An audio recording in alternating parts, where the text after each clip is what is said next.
So it's time for another article of people giving advice about the music industry, and I'm going to go through it and tell you whether I think it aligns with what I'm talking about and if I think that it's good advice or not. Now, obviously, I know that puts me in a position to be like, I'm the one who says whether this article is good advice or not, but I'm just letting you know my opinion on this and whether it's good advice or bad advice. I don't know why I paused on that, like I didn't know what the opposite of good was. So this article comes from Forbes, and they're talking about the 10 things that they believe, they call it 10 lessons from the music industry on how to rise up in the gig economy. But they're more or less saying 10 things that you should know about the new industry and how you should go about, how they could help you navigate your specific music journey. So the first point they've got here is that authenticity is everything.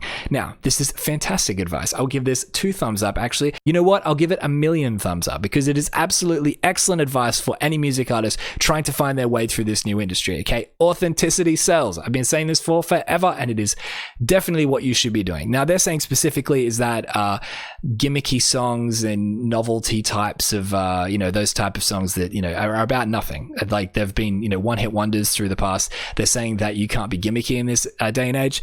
Don't quite agree with that because there are a lot of gimmicks that are finding success. Like just look at Old Town Road, how big that song is at the moment, still after it being out for ages, but that is essentially like a crossover gimmicky kind of thing. Don't mean to offend anyone by saying that, but it's not. I mean, maybe it's the first step in a new genre that goes on forever, but it is kind of like a little bit novelty in the beginning.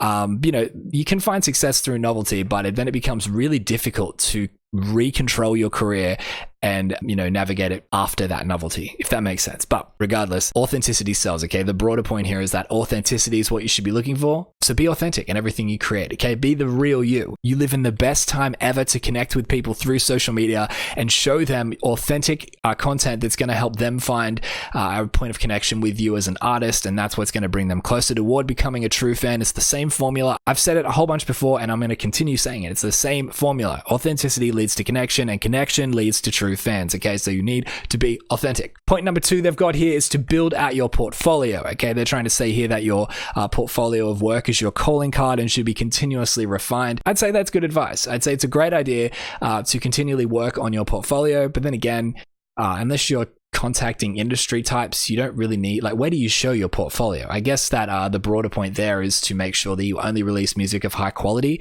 and I agree with that. I really think that's good advice. Point number 3 is traditional education is a flatliner of competence. So in the gig economy, you need to be responsible for identifying and learning the skills required to be better than anyone else at what you do. I agree with that. That's pretty good advice. You should definitely be focusing on bettering yourself and being better than anyone else. I mean, even the people that look like they don't care with their music do care. And it takes a lot of work to look like you don't care. You know what I mean? So you've got to be putting work in every day to better yourself and become better than the next person. The funny thing is, though, is that a lot of music artists hear that advice and think that it means to only better themselves through performance and original compositions and that type of thing too.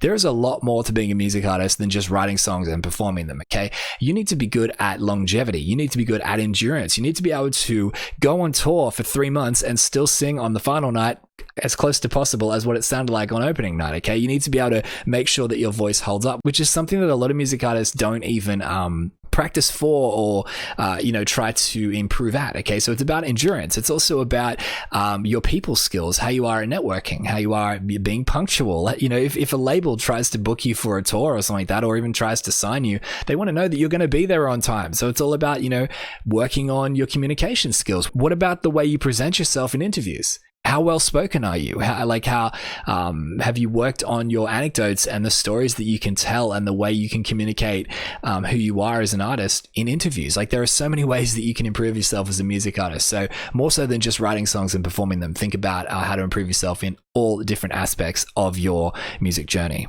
Point number 4 here, they're saying to take a jazz approach, not a classical one. What a weird way of saying their actual point. But what they're saying is to learn how to improvise.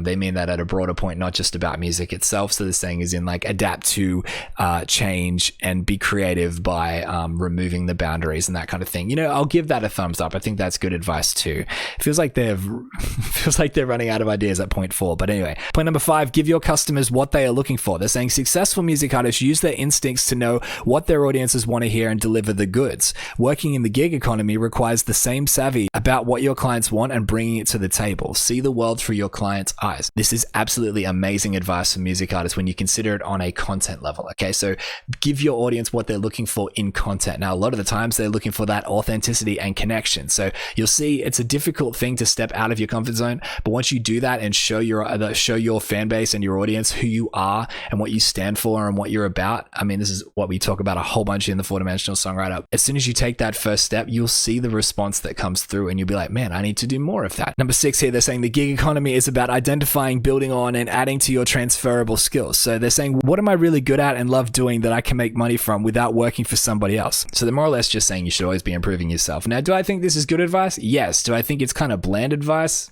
Absolutely. Number 7, they've got know your niche. Now, I completely agree with this. This is absolutely so important. I mean, I did a talk ages ago, did a little presentation where I talked about the people thinking that if this is the music pie, so to speak, that they think that they've got to somehow be as covering as much of that as possible. And that's not true. If this is all the genres, your specific genre might only be this big on a huge, big, like massive circle, okay? Your genre might be this big down here. And inside that genre, there's like subgenres and you're like this much, that much of that genre. So it's going to show of all the people that like everything, you're not aiming at everyone. You're aiming at this specific little target. And once you know that and understand that, you can start thinking about where to find them and like how you can go about getting your music to their ears, because these are the people that are going to like you, all these other people might not stand as much of a chance, okay?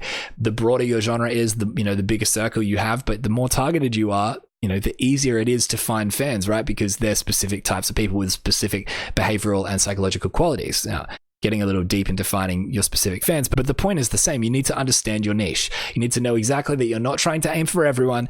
Aim at smaller, more focused sections of the general population, and you will see much bigger results and much bigger returns on you finding your fans. Number 8, embrace technology and use it to your client's advantage. Now, I mean, blah, blah, blah, blah, blah, goes on for a while, but I'm not going to get into it. Obviously, you should be using technology. Good advice. Number 9, wear all the hats. Okay, and I agree with this. You need to be everything as a music artist in this day and age. People say all the time, oh, I need a team, I need a manager, I need a record label. They're just more people to potentially let you down. Don't mean to be pessimistic, but it's the truth. You can't sit around and put expectation on other people's shoulders when you could do that work yourself. They always say, if you want something done right, do it yourself. So do it as a music artist. If you want to contact people, if you want networking, if you want relationships, if you want connections, if you want collaborations, if you want gigs, if you want support slots, whatever you want, okay, you can do it if you learn how to do it, okay? So wear all the hats, figure out what you need to be, and do it. This is absolutely fantastic advice, and it really isn't that hard once you get going to set up, especially in today's age, like a repeatable flow that only takes maybe an hour a day,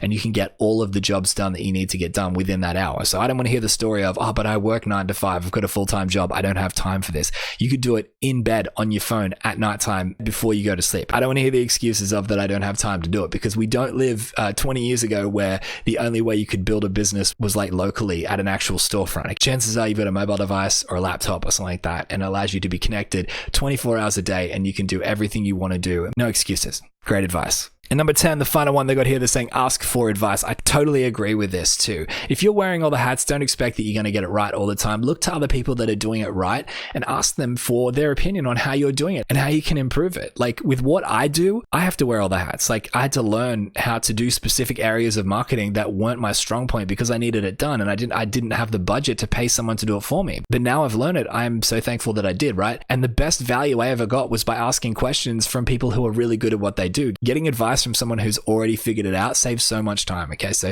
focus on that. Ask others if you need assistance with it, because they'll give you the right answers and you'll just shortcut straight to figuring it out. Fantastic advice. So that article was pretty good. I mean, I'll give them that. I think there was pretty good advice in that. Normally I agree with about 4 out of 10 because there's normally points that are trying to swing you too much back to the old ways, but this article seems to have it figured out. Out of the 10 points, I think I have to give it, actually, a couple of the answers I gave millions of thumbs ups to. So I guess it's about 3 million out of 10. But take those points, especially the ones with the millions of thumbs up, focus on them, and I can almost promise you that if you do it right, you will see big return.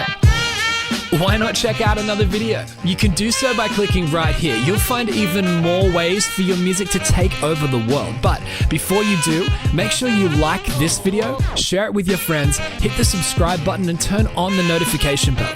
That way you won't miss my next video.